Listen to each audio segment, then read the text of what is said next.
JDSinದನೂ ನನಗೆ ಕರೆದ್ರು. CM ಇಬ್ರಾಹಿಂ ಅವರು ನನ್ನ ಮನೆಗೆ ಬಂದಿದ್ದರು. ಪಾರ್ಟಿಯಿಂದ ಎಲ್ಲರೂ ಬಂದು ನನಗೆ ಭಾಳ ಒತ್ತಾಯ ಮಾಡಿ ನನಗೆ ರಿಕ್ವೆಸ್ಟ್ ಮಾಡಿ ನಮ್ಮ ಪಾರ್ಟಿಗೆ ಬರೀ ನಾವು ಟಿಕೆಟ್ ಕೊಡ್ತೀವಿ ಅಂತ ಅವರು ಹೇಳಿದ್ರು. ಆ ಪಾರ್ಟಿಯಿಂದ ಬಂದು ಹೇಳಿದ್ರು. ಆಮೇಲೆ ಅಸದುದ್ದೀನ್ OAC ಅವ್ರ ಪಾರ್ಟಿಯಿಂದ ಬಂದರು. ಎಲ್ಲ ಬಂದು ನನಗೆ ಒತ್ತಾಯ ಮಾಡಿದ್ರು. ಆದರೆ ನಾನು ಅವ್ರಿಗೆ ಒಂದೇ ಮಾತು ಹೇಳಿದೆ, ನಾನು ಕಾಂಗ್ರೆಸ್ಸಿಂದ ಹುಟ್ಟಿರೋನು, ಕಾಂಗ್ರೆಸ್ ನಮ್ಮ ಬ್ಲಡ್ಡಲ್ಲಿದೆ, ಕಾಂಗ್ರೆಸ್ ಬಿಟ್ಟು ನಾನು ಬರೋದಿಲ್ಲ. ಇನ್ ಕೇಸ್ ಅವ್ರು ಕೊಟ್ಟಿಲ್ಲ ಅಂದರೆ ಜನ ಏನು ತೀರ್ಮಾನ ಮಾಡ್ತಾರೆ ಅದ್ರ ಪರವಾಗಿ ಹೋಗ್ತೀನಿ ಅಂತ ಎಲ್ಲರಿಗೂ ಹೇಳಿದೆ. ಲಾಸ್ಟ್ ಕೊನೆ ಹಂತದಲ್ಲಿ ನನಗೆ ಟಿಕೆಟ್ ಕೊಟ್ಟಿಲ್ಲ. ಇಲ್ಲಿ ಸಾವಿರಾರು ಜನ ನನ್ನ ಮನೆ ಹತ್ರ ಬಂದು, ನಿಮಗೆಲ್ಲ ಗೊತ್ತು, ಅದು ಲಾಠಿ ಚಾರ್ಜ್ ಎಲ್ಲ ಆಯಿತು. ಸಾವಿರಾರು ಜನ ಬಂದು ಇಲ್ಲಿ ಲೋಕಲ್ ಪೊಲೀಸ್ನವರೆಲ್ಲ ಲಾಠಿ ಚಾರ್ಜ್ ಮಾಡಿದ್ರು. ಸಾವಿರಾರು ಜನ ಬಂದು ನನಗೆ ಒತ್ತಾಯ ಮಾಡಿ, ನೀವು ನಿಮ್ಮಂಥ ಲೀಡ್ರ್ ನಮ್ಗೆ ಬೇಕು, ನೀವು ಕಂಟೆಸ್ಟ್ ಮಾಡಿಲ್ಲ ಅಂದರೆ ನಾವು ಸಿಮೆಣ್ಣೆ ಹಾಕ್ಕೊಂಡು ಬರ್ನ್ ಮಾಡ್ಕೊಳ್ತೀವಿ ಅಂಥೇಳಿ ಒತ್ತಾಯ ಮಾಡಿದ್ರು. ಇದೆಲ್ಲ ಸತ್ಯಾಂಶ. ನಾನೇನು ಸುಳ್ಳು ಹೇಳೋಕ್ಕೆ ಹೋಗಲ್ಲ, ನನಗೆ ಸುಳ್ಳು ಬರೋದಿಲ್ಲ, ನಾನು ಸುಳ್ಳು ಹೇಳೋದಿಲ್ಲ. ಆಮೇಲೆ ಏನಕ್ಕೆ ಅದು ಅಂದರೆ, ನಾವು ಈಗ ಗರುಡಾಚಾರ್ಯಗೂ ಬಿಟ್ಟು ಬಂದಿದ್ದೀವಿ, RV ದೇವರಾಜ್ಗೂ ಬಿಟ್ಟು ಬಂದಿದ್ದೀವಿ. ನಮಗೆ ಬೇರೆ ಗತಿ ಇಲ್ಲ. ನೀವು ನಮಗೆ ಮಧ್ಯದಲ್ಲಿ ಕೈ ಬಿಟ್ಟು ಹೋದರೆ ಆಮೇಲೆ ಚೆನ್ನಾಗಿರೋದಿಲ್ಲ, ನಾವು ಸೂಸೈಡ್ ಮಾಡ್ಕೊಳ್ತೀವಿ ಅಂತ ನನಗೆ ಜನ ಒತ್ತಾಯ ಮಾಡಿದ್ದಕ್ಕೆ ನಾನು ಇವಾಗ ಏನು ತೀರ್ಮಾನ ಮಾಡಬೇಕಂತ, ಕಾಂಗ್ರೆಸ್ ಪಾರ್ಟಿಗೆ ಎಷ್ಟು ಗೌರವ ನಾವು ಕೊಡ್ತೀವಿ ಅಷ್ಟೇ ಗೌರವ ಜನಗಳಿಗೂ ಕೊಡ್ತೀವಿ. ಜನಗಳು, ನಾನು ಆ ಬಡವ್ರ ಕುಟುಂಬದ ಬಂದವನು, ನನಗೆ ಬಡವ್ರ ಕಷ್ಟ ಗೊತ್ತಿದೆ. ನಾನು ಪಾರ್ಟಿಗೆ ಎಷ್ಟು ಗೌರವ ಕೊಡಬೇಕು ಅಷ್ಟೇ ಗೌರವ ಜನಕ್ಕೂ ಕೊಡೋವನು ನಾನು. ಜನ ತೀರ್ಮಾನ ಮಾಡಿ ನೀವು ಇಂಡಿಪೆಂಡೆಂಟ್ ಆದರೂ ಕಂಟೆಸ್ಟ್ ಮಾಡಲೇಬೇಕು, ನಾವು ಗೆಲ್ಲಿಸ್ಕೊಡ್ತೀವಿ ನಿಮಗೆ, ಆಮೇಲೆ ನೀವು ಕಾಂಗ್ರೆಸ್ ಪಾರ್ಟಿಗೆ ಹೋಗಿ. ಇಲ್ಲಿ ನೀವು ಬೇರೆ ಪಾರ್ಟಿಗೆ ಹೋಗಬೇಡಿ, ನೀವು ಇಂಡಿಪೆಂಡೆಂಟ್ ಆಗಿ ಕಂಟೆಸ್ಟ್ ಮಾಡಿ ನಿಮಗೆ ಕಳಿಸ್ತೀವಿ ನಾವು, ಆಮೇಲೆ ನೀವು ಕಾಂಗ್ರೆಸ್ ಪಾರ್ಟಿಗೆ ಜಾಯಿನ್ ಮಾಡಿ ಅಂಥೇಳಿ ಜನ ಒತ್ತಾಯ ಮಾಡಿದ್ದಕ್ಕೆ ಇಂಥ ತಪ್ಪು ನಾನು ಅಲ್ಲಿ ಜನಗಳು ಹೇಳಿದ್ದಾರೆ, ಅವ್ರ ಮನಸ್ಸು ಇಡಬೇಕಂತ ಆ ತಪ್ಪನ್ನ ನಾನು ಮಾಡಿದ್ದೀನಿ.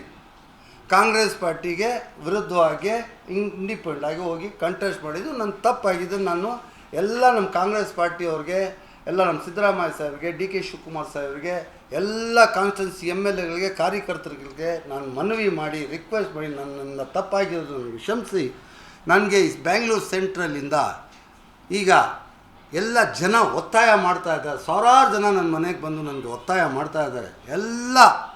ಎಲ್ಲ ಕಾಂಗ್ರೆಸ್ ಪಾರ್ಟಿ MLAಗಳು, ಕಾರ್ಯಕರ್ತರುಗಳು, ಸಿದ್ದರಾಮಯ್ಯ ಸಾಹೇಬರು, DK ಶಿವಕುಮಾರ್ ಸಾಹೇಬರು ಎಲ್ಲ ಸೇರಿ ಈ ಬ್ಯಾಂಗ್ಳೂರು ಸೆಂಟ್ರಲ್ಲಿ ನನಗೆ ಟಿಕೆಟ್ ಕೊಟ್ಟರೆ ನಾನು ಕಾಂಗ್ರೆಸ್ ಪಾರ್ಟಿ ಮಾನ ಮರ್ಯಾದೆನೂ ನಾನು ಕಾಪಾಡ್ತೀನಿ. 4 ಸಲ ಇಲ್ಲಿ BJP ಅವರು ಗೆದ್ದಿದ್ದಾರೆ. ಇದು ಅಷ್ಟು ಟಫ್ ಕ್ಷೇತ್ರ ಇದೆ. ನನ್ನನ್ನು ಬಿಟ್ಟು ಬೇರೆ ಯಾರು ಕೊಟ್ಟರೇನು ಅಲ್ಲಿ ಗೆಲ್ಲಕ್ಕೆ ಸಾಧ್ಯವಿಲ್ಲ.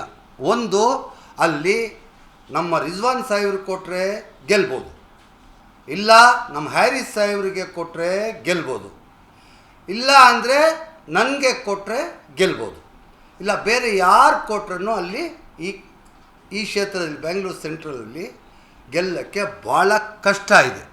ಕಷ್ಟ ಇರೋದ್ರಿಂದ ನಾನು ಸಿದ್ದರಾಮಯ್ಯ ಸಾಹೇಬ್ರಿಗೆ ಮತ್ತು DK ಶಿವಕುಮಾರ್ ಸಾಹೇಬ್ರಿಗೆ ಮತ್ತು ವೇಣುಗೋಪಾಲ್ ಸಾಹೇಬ್ರಿಗೆ, ಸುರ್ಜೇವಾಲಾ ಸಾಹೇಬ್ರಿಗೆ ನಾನು ಮನವಿ ಮಾಡಿ ಕೇಳ್ಕೊಳ್ಳೋದಂದರೆ, ಒಂದೊಂದು ಸೀಟು ನಮಗೆ ಕಾಂಗ್ರೆಸ್ ಪಾರ್ಟಿಗೆ ಇಂಪಾರ್ಟೆಂಟ್ ಇದೆ. ಲಾಸ್ಟ್ ಟೈಮ್ ಆಗಿರೋ ತಪ್ಪು ಈ ಸಲ ಮಾಡಬೇಡಿ. ಈಗ KGF ಬಾಬು ಅಂದರೆ ಒಂದು ಫೆಮಿಲರ್ ಫಿಗರ್. KGF ಬಾಬು ಅಂದರೆ ಎಲ್ಲರಿಗೂ ಗೊತ್ತಿದೆ. ಭಾಳ ಜನನೂ ನನಗೆ ಹಿಂದೂ ಮುಸ್ಲಿಂ ಅಂತ ನನಗೆ ಯಾರು ನೋಡೋರಲ್ಲ. ಎಲ್ಲ ನಮ್ಮಿಂದ ಬಡವ್ರ ಕುಟುಂಬದ ಬಂದವನಪ್ಪ, ಅವ್ನು ಕೆಲಸ ಮಾಡೋವನು, ದುಡ್ಡಕ್ಕೆ ಆಸೆ ಪಡೋವನಲ್ಲ, ಅವನಿಗೆ ದೇವ್ರು ಕೊಟ್ಟಂಗೆ ಅವನ ಹತ್ರ ಎಲ್ಲ ಇದೆ, ನಮ್ಮ ಸೇವೆ ಮಾಡೋಕ್ಕೆ ಬರ್ತಾ ಇದ್ದಾನೆ ಅಂತ ಎಲ್ಲರ ಮನಸ್ಸಲ್ಲಿ KGF ಬಾಬು ಅಂದರೆ ಒಂದು ಗೌರವ ಇದೆ, ಒಂದು ಮರ್ಯಾದೆ ಇದೆ. ನಾನು ಹೇಳೋಕ್ಕೇನೆಂದರೆ, ನನಗೆ ಸುಳ್ಳು ಹೇಳೋಕ್ಕೆ ಬರೋದಿಲ್ಲ. ನಾನು ಅಹಂಕಾರದಿಂದ ಮಾತಾಡ್ತಾ ಇಲ್ಲ, ಇದು ಸತ್ಯಾಂಶ. ಈ ಬ್ಯಾಂಗ್ಳೂರು ಸೆಂಟ್ರಲ್ ಕೊಡಬೇಕಂದ್ರೆ ಫೇಸ್ ವ್ಯಾಲ್ಯೂ ಇರಬೇಕು. ನಮ್ಮ ಜಾರ್ಜ್ ಸಾಹೇಬ್ರು ಕೊಟ್ಟರೆ ಗೆಲ್ಬೋದು, ನಮ್ಮ ರಿಜ್ವಾನ್ ಸಾಹೇಬ್ರು ಕೊಟ್ಟರೆ ಗೆಲ್ಬೋದು, ನಮ್ಮ ಹ್ಯಾರಿಸ್ ಸಾಹೇಬ್ರಿಗೆ ಕೊಟ್ಟರೆ ಗೆಲ್ಬೋದು. ಬೇರೆ ಯಾವ ಹೆಸರಲ್ಲಿನೂ ಕೊಟ್ಟರೆ ಇಲ್ಲಿ ಗೆಲ್ಲಕ್ಕೆ ಭಾಳ ಕಷ್ಟ ಇದೆ. KGF ಬಾಬು ಕೊಟ್ಟರೆ ಗೆಲ್ಬೋದು. ನಾನಲ್ಲ ಹೇಳ್ತಾ ಇರೋದು, ಇದು ಜನಗಳ ಮಧ್ಯದಿಂದ ಮಾತುಗಳು ಬರ್ತಾ ಇರೋದು. ಜನ ಇದೆಲ್ಲ ತೀರ್ಮಾನ ಮಾಡಿ ಸಾವಿರಾರು ಜನ ಬಂದು ನನಗೆ ಈ ಥರ ಇದೆ ಸರ್, ಕಾಂಗ್ರೆಸ್ಗೆ ಒಂದು ಸೀಟ್ ಗೆಲ್ಲಬೇಕಂದ್ರೆ ಇಂಥ 4 ಜನಕ್ಕೆ ಕೊಟ್ಟರೆ ಮೈನಾರಿಟಿದಿಂದ ಇದು ಗೆಲ್ಬೋದು, ಇಲ್ಲ ಅಂದರೆ ಇಲ್ಲಿ ಟಫ್ ಇದೆ ಸರ್. PC ಮೋಹನ್ ಮುಂದೆ ಗೆಲ್ಲಕ್ಕೆ ಭಾಳ ಟಫ್ ಇದೆ, ಅಷ್ಟು ಸುಲಭ ಅಲ್ಲ, ಬೇರೆ ಯಾರು ಕೊಟ್ರೂ ಗೆಲ್ಲಕ್ಕೆ ಸಾಧ್ಯವಿಲ್ಲ. ಇದು ರಾಂಗ್ ಡಿಸಿಷನ್ ತಗೋಬೇಡಿ. ನಾನು ಮನವಿ ಮಾಡಿ ರಿಕ್ವೆಸ್ಟ್ ಮಾಡಿ ನಮ್ಮ ಸಿದ್ದರಾಮಯ್ಯ ಸಾಹೇಬರಿಗೆ ಮತ್ತು DK ಶಿವಕುಮಾರ್ ಸಾಹೇಬರಿಗೆ, ಈ ರಾಜ್ಯಕ್ಕೆ ಅವರೆಲ್ಲ ಪ್ರಾಣ ಕೊಟ್ಟು ಈ ದೇಶಕ್ಕೆ ಈ ರಾಜ್ಯಕ್ಕೆ ಕಾಪಾಡಿದವನು, ರಾತ್ರಿ ಹಗಲು 24 hours ಕೆಲಸ ಮಾಡೋರು ನಮ್ಮ ಸಿದ್ದರಾಮಯ್ಯ ಸಾಹೇಬರು, ನಮ್ಮ DK ಶಿವಕುಮಾರ್ ಸಾಹೇಬರು, ಅವರಿಂದ ಈ ಪಾರ್ಟಿ ಸ್ಟೇಟಲ್ಲಿ ಇದೆ. ಜಿ ಕನ್ನಡ ನ್ಯೂಸ್ ಈಗ ನಿಮ್ಮ ಮನೆಯಲ್ಲೇ ನೋಡಿ. ಎಲ್ಲ ಕೇಬಲ್ಗಳಲ್ಲಿ ಈಗ ಲಭ್ಯ. Sun direct 292, Jio TV 1334, U digital 162, city cable 51, GTPL 17, Abhishek cables 821, rock line telecommunication 51, Shri Basaveshwara number 60, Vinayaka digital number 53, in digital number 896ರಲ್ಲಿ. ನಿಮ್ಮಿಸ್ತದ ಜಿ ಕನ್ನಡ ನ್ಯೂಸ್ ನೋಡಿ ಆನಂದಿಸಿ.